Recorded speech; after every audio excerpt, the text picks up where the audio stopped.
Last time we talked about risk. What could possibly go wrong? The thing we always think about whenever we want to make an investment or make a decision. But today we're going to talk about the other side of the same coin, and that is what you're actually getting paid when you accept that risk. So today's word is return.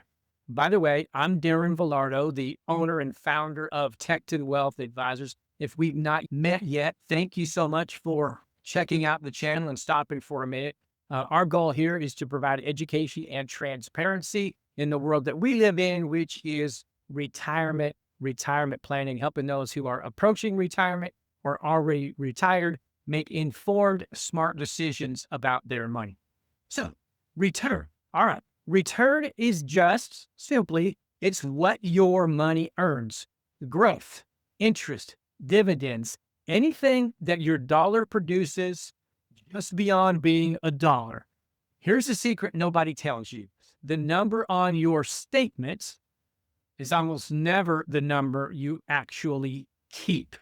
So, a financial professional, somebody in one of those big high-rise buildings with the cufflinks who wants you to think he's really a lot smarter than you are, he might say something like, return is the gain or loss on an investment over a specified period expressed as a percentage of the capital deployed, inclusive of income generated on any change in market value.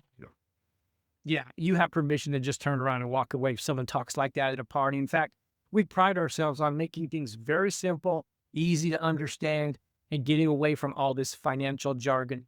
Hence, this whole series to help you. Okay, so here's the part that will change how you read all of your statements from now until the end of forever, okay?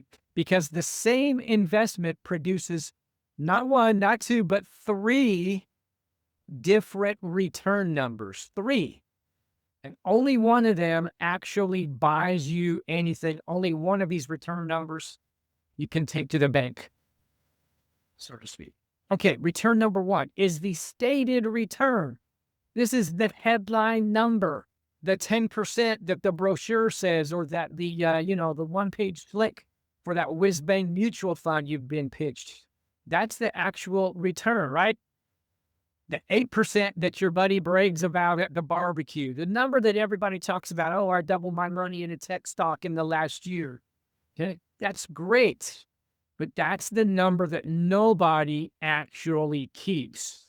So let's talk about number two, which is the real return. The real return is your stated return minus the inflation rate. If you've got money in a money market or a CD, you're well aware of this, right? You might be earning 3.5 or 4, but after inflation, you're really earning 0. You're just barely keeping up with inflation. So watch this. You earn 10%. Inflation that year was 3%. Your real return? That's right, just 7%. Your dollar count went up by 10, but your buying power, your purchasing power, really the only thing that matters when it comes to money, that only went up by 7%. And return number three is the after-tax return. Oh, this is where it really gets nasty, right? We take that real return, which is the inflation-adjusted number, and we give the IRS their cut. The problem is their cut comes off of the top. Their cut comes off of the big number, right? Your real return is 7. You pay tax on that at your bracket. You might end up keeping 5, 5.5, right? You earn 10. You kept 5. You get money sitting in a money market or a CD earning 4, paying tax on the 4, so you get 3. Inflation's 3.5 or 4. You've actually lost money on an after-tax real return versus inflation. Same investment, 3 completely different numbers, but only the last one shows up in your actual life. After tax that you can spend to buy things. After inflation, after tax. Remember, tax is charged on the top line, not the after inflation number. Well, it's really insidious, okay? But there is some good news. Here's the good news. In retirement, you actually have a built-in advantage. Remember episode 13 when we talked about diversifying by tax treatment?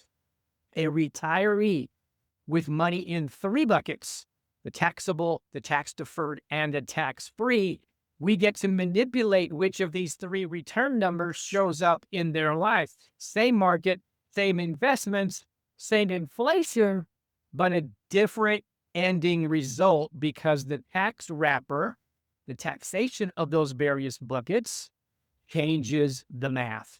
And that is one of the most powerful levers in retirement planning, and almost nobody pulls it without help. So here's the question. When your statement says you earned 10% last year, maybe you were fortunate to have money in the S&P 500, it did about 16% in 2025. Do you actually know how much of that you got to keep? And just as important, do you know how much you would have kept had it been from or in a different kind of account from a tax standpoint? Most folks have spent their whole investing life trying to optimize for the wrong number. That top line number, the number on a statement, which is the easiest one to see. And quite frankly, it's the least one that matters, or said another way, it's the one that matters the least.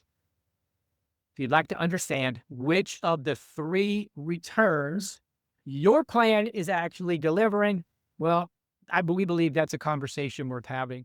At Tekton Wealth Advisors, we serve people, not products. If we haven't had a chance to speak yet, then I encourage you to reach out and let's have a conversation about your specific situation and how we might be able to help you keep more of that top line return number. Now, next time, we've now defined what we're managing and what we're trying to earn. Time to start naming these vehicles. So up next, we're going to talk about the single most talked about, most misunderstood in personal investing, stock. See you then. Episode 16 coming soon.